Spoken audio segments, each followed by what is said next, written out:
Good morning, everybody. It's 11 o'clock a.m. on June 25th, 2020. We're talking about tomorrow's severe weather thunderstorm, severe thunderstorm chances. Right now, I got this infographic up. Just created it a minute ago. This is based off the 12Z NAM high resolution, and you're seeing Friday p.m. Severe thunderstorms are possible, and it's just the graphic to kind of get you guys situated. Let's go right into it. Okay. I wanted to show you this. I'm going to refresh the page real quick, and then oops, didn't mean to do that. But we're just going to go and take a look at what the big picture is going through. I think probably the end of the weekend here, precipitation wise. And this is the United States view here, just to show you real quick. So this is Friday at about 10 a.m. This is Friday at about 1. Sorry, that's Monday now. But anyways, just showing you, you see that yellow, those reds, yellows coming through Wisconsin, okay, and then you see some more there on Friday evening across southern Wisconsin. Just trying to show you that there's a good chance of thunderstorms there from the GFS. This is a low resolution model. So, and then as we go into Sunday, actually not too much going on in terms of rain or anything like that. So that's good news for the weekend. But and then we'll see how next week goes. The models have not been good at range, long range. All right, so let's talk about this event. We're going to go do the regional, we're going to look at the short-range models here and just kind of see what trends are there, what it's kind of thinking, what it's signaling. Again, it's not always meant to be taken literally. Kind of just have a picture in your mind of things that might go down here. All right, so this is off of tropicaltidbits.com, and we're going to take it through. This is beginning at 7 a.m., 12Z on Friday. As you see, there's some thunderstorms probably making their way through western, northwest Wisconsin. Maybe thunderstorms. I'm not too concerned about that Friday morning time frame, but there could be storms there. As we get towards the noon hour, I mean, the timing is different by about an hour or two between models. And so about noon there, you're seeing perhaps some rain, maybe some storms start to redevelop across western Wisconsin. And as we go into the early afternoon and mid-afternoon hours, you're seeing that activity is sort of blossoming across central Wisconsin on this model. The time is a little bit different, and position might be just a little different. So again, but that's just generally the evolution here. And then by about, let's see, this puts it at 4 or 5 p.m. This is peak heating, and you're seeing strong to severe thunderstorms now developing across central and or southern Wisconsin. This doesn't have to be exactly where it's located, and you may actually have some more activity up in this region too. So just basically you're seeing these thunderstorms develop generally within this region Friday p.m. And then as we take it through time here, find my tab, you're seeing, perhaps that the first round is closer to peak heating, 3 to 4 mid-afternoon time frame across central and eastern Wisconsin, with additional development during the evening hours. This is close to 6 p.m., and then this is 7 p.m., and you're seeing this line of thunderstorms developing across southern Wisconsin here. So, and then that goes into the evening hours. Okay, and then it moves off. By midnight, it should be completely out of Wisconsin. All right, let's take a look at there's a lot of things you can look at. This is just literally what I took to make my forecast today, is what I'm just going right back through here to show you what I'm kind of thinking. This is picking it up today, and then as we go into, what this is a map of is instability in the atmosphere. This is basically the white here is nothing, but as you go from purple to blue to green to yellow, that's increasing instability, a measure of the energy in the atmosphere, lower atmosphere, as the thunderstorms move through it. But basically on Friday at about 7 a.m., this is a warm front you're seeing right here. This is going to be moving up through this area like that, but how far north it gets is going to be part of one of the keys in terms of the severity, what type of severe weather we get, and where it's located. But you're seeing here as we go through the day, that moves pretty quickly into eastern Wisconsin, probably with a very, very good instability reservoir developing right in here. Okay, so anytime you have a reservoir like that, you can get around that reservoir, you can get thunderstorms. And then those thunderstorms will be drawing energy like this in, and then boom, okay?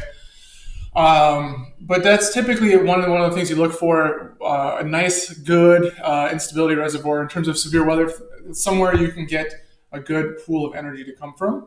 And that kind of goes through into the evening hours there. And then it kind of gets extinguished by, I'm not saying by 6 p.m., but by around 6 p.m., it's starting to diminish there across Wisconsin.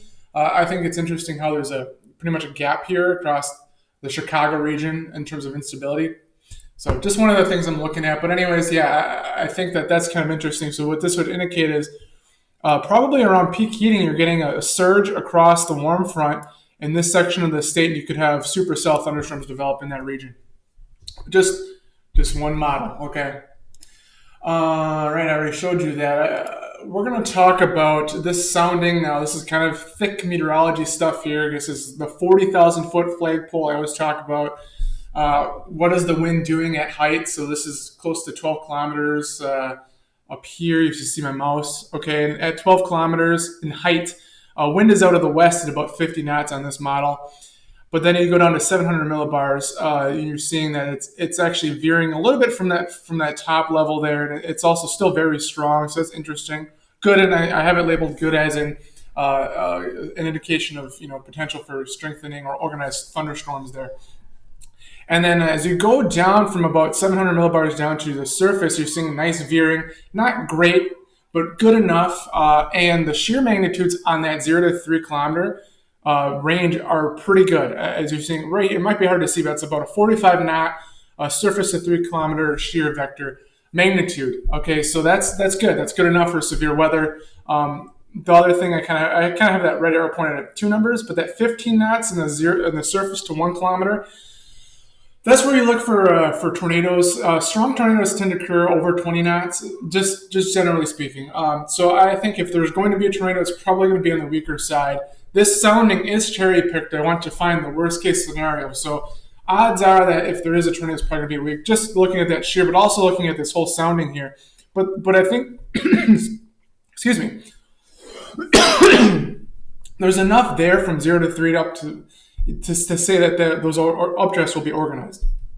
Okay. A few other things I've circled here. Effective instability, close to 2,000 joules per kilogram there.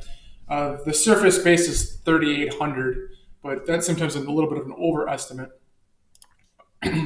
All right, this is another view of basically supercell composite. It's sort of like a measure of when you when you take all these parameters and you smash them all together, what does that kind of equal out? It's like a total organization of updraft kind of thing. Okay, not literally just. And this is how I use it. So I say it's like when you put it all into a pot and you boil it all up, what does it all come out to be? There, that's a better way to describe it. And basically, you're seeing that kind of tied to that instability reservoir.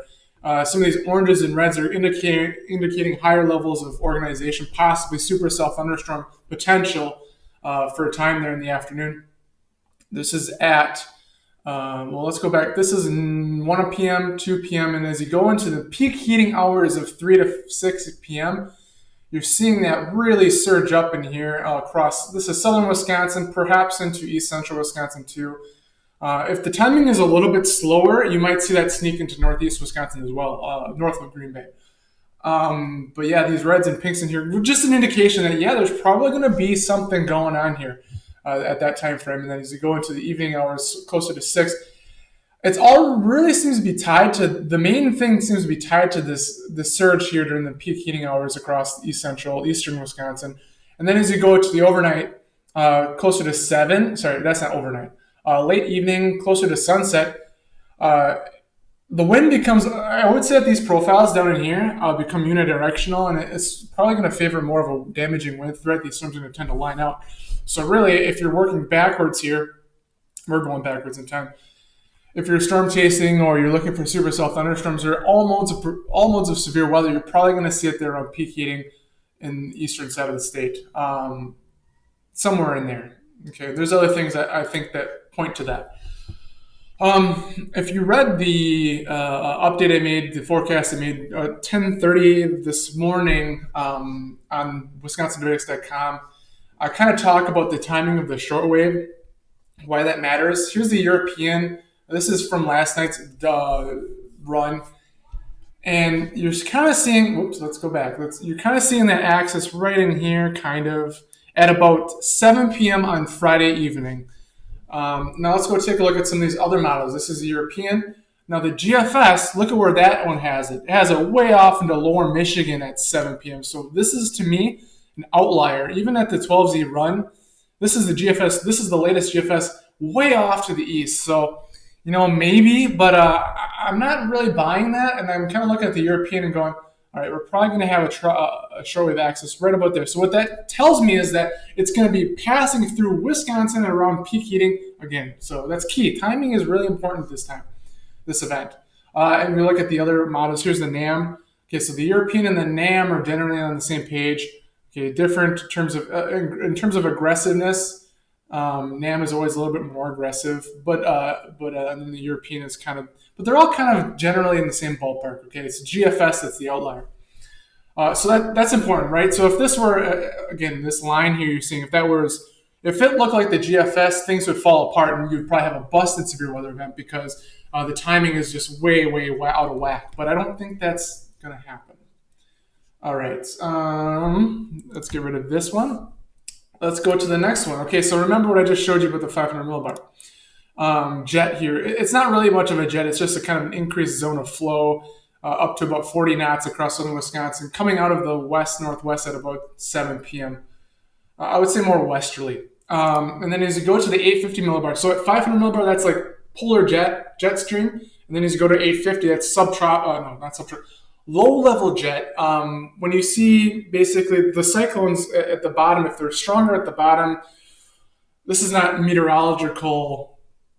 This is not from a textbook, but the way I'll look at it is stronger low-level circulation will tend to produce better organized updrafts. And just a general sense of, I feel like it's more organized. If the lower levels are in good shape, I like to see that in terms of storm chasing. Here at the 850 millibar level at 7 p.m., again, we're looking at, that's the Canadian. Here's the European again, and we're going to draw a little line here. Basically showing that the 500 millibar and 850 millibar seem to be aligned on the European. We can take a look at the GFS and see where that has it. Again, the GFS is way over here. I mean, this is just totally different. These two models are totally different. So I give my nod to the European based on the fact that the NAM kind of supports the European. Okay, so this is important, but also, okay, look at the jet streak here. We always talk in severe weather terms. We always are looking for an 850 millibar jet streak. Not always, but often. If you have one, it tends to take things up a notch, okay? And this is pretty strong on the NAM.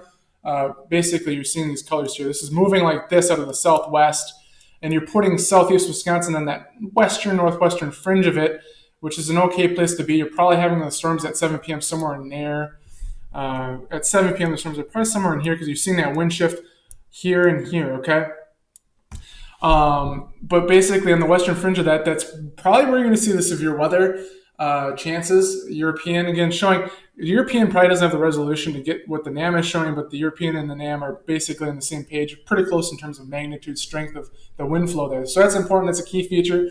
I always look for the 850 millibar jet streak, and there is one on Friday. So again, GFS is whatever. We'll see how that pans out.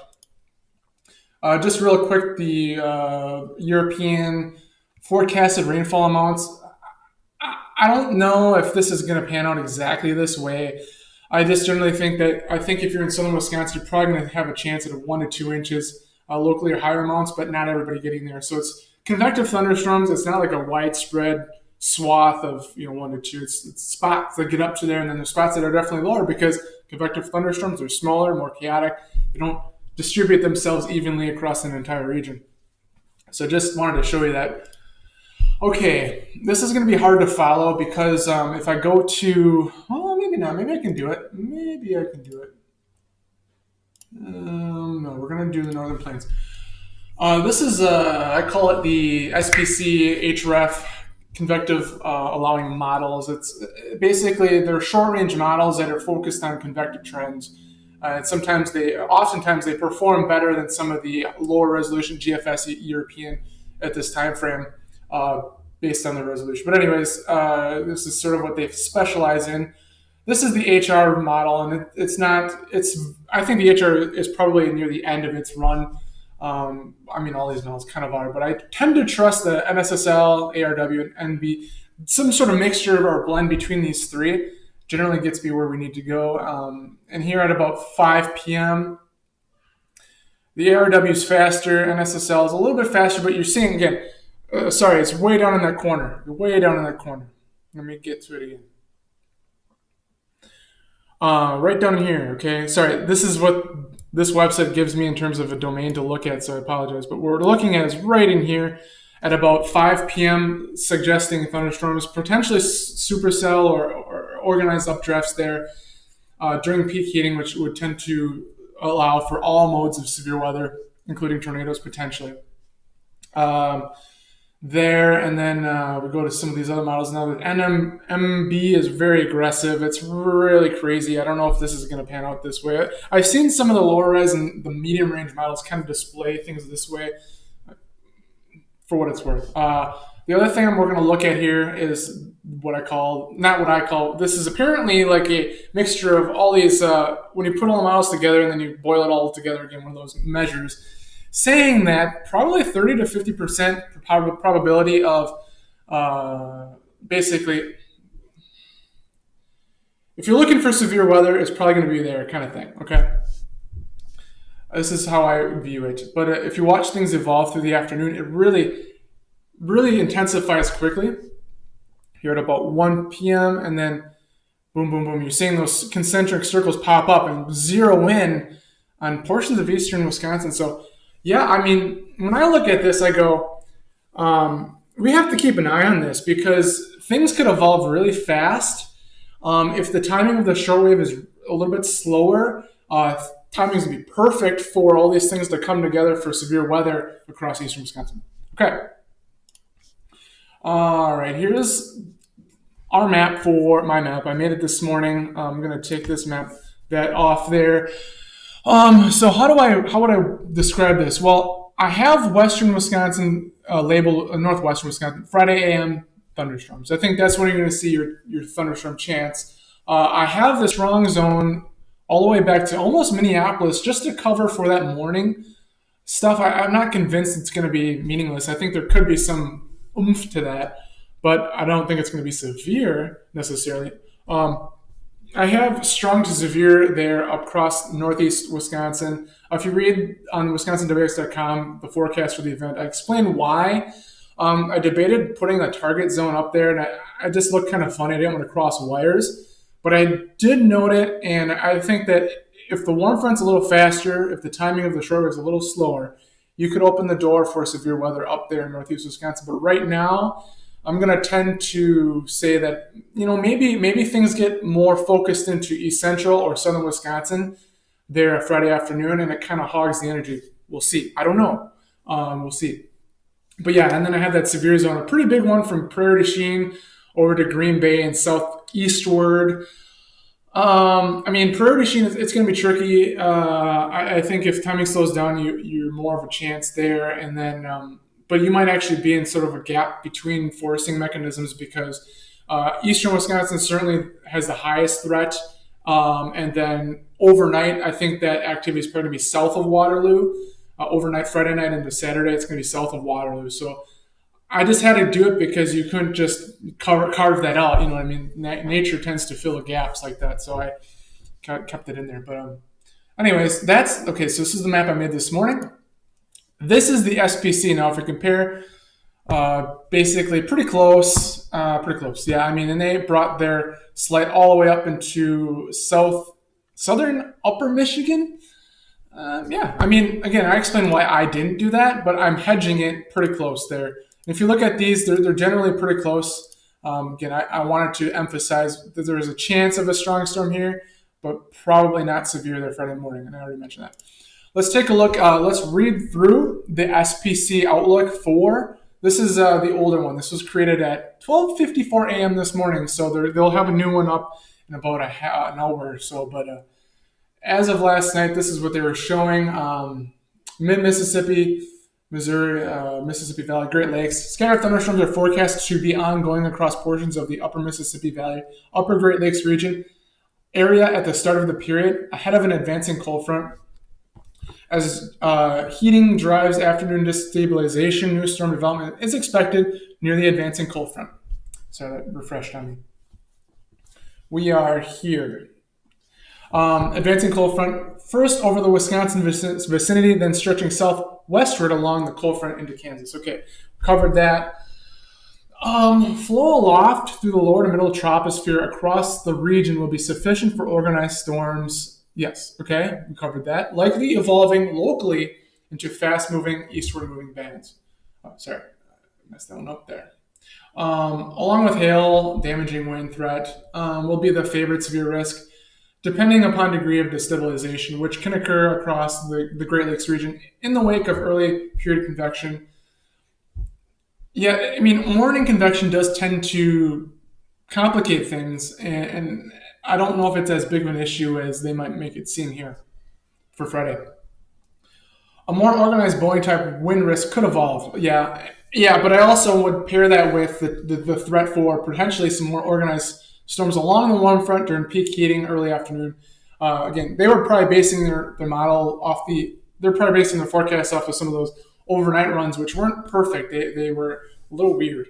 I explain that in detail on the page, but anyways, so that's basically just what they were thinking at midnight last night. And again, our maps are pretty close. So, all right, that's what I got. If you have any more questions or you want more information, I've summed it up pretty well here on the page. I went into detail. I have this graphic that I went through here on the video and a few other things.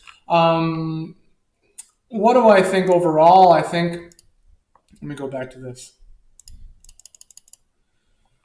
I mean, if this were to happen like that, this is probably the worst case scenario. I think that you could have all modes of severe weather, including potentially a tornado. If that warm front comes through, sorry, this is really zoomed out, but if that warm front is there like that, that tends to add enough vorticity to the lower atmosphere to create extra organization, and the energy needed for tornadoes can occur in that sort of setup. Okay, this is pretty typical. How do I word it? I mean, when you look at some of the more recent severe weather events in this part of the state, eastern Wisconsin, you often have that boundary set up like that, a warm front or a reinforced stationary boundary of some sort in that region, and that's kind of what I think I see the model showing there. So, and then again, after 6 p.m., that window for these supercell thunderstorms is never forever. It tends to be kind of that peak heating 3 to 6, and then after 6, it becomes more of a Boeing segment, a cluster, some sort of embedded structure sometimes. The things tend to go outflow. So when you don't have enough wind shear to keep the updrafts organized, and maybe instability is a little bit excessive in some. I'm not saying it's going to be excessive here, but anyways, about 6 or thereafter, you could have some sort of a degrading of the overall organization into a line of some sort, and that tends to be a more widespread threat. But then you lose the tornado potential more. So you don't have as much of a tornado potential. But I don't know. I don't want to rule it out after 6. I just want to say that personally, I'm going to be looking towards this cluster here across east central Wisconsin. I'm going to be watching that. I'm going to see how that evolves in the forecast models. As a storm chaser, I'm going to be wanting to really know what that's doing. That'll be kind of my target A, and then target B would be, okay, if that falls through, I'm going to head south and try to get in the path of some of the scattered cells that develop and become more of a line there across southeast Wisconsin during the late afternoon, evening hours. So just what I'm thinking for right now. Thanks for watching. I hope this is informational. I try to do things differently. Go check out the website. I hope to talk to you guys soon, and take care.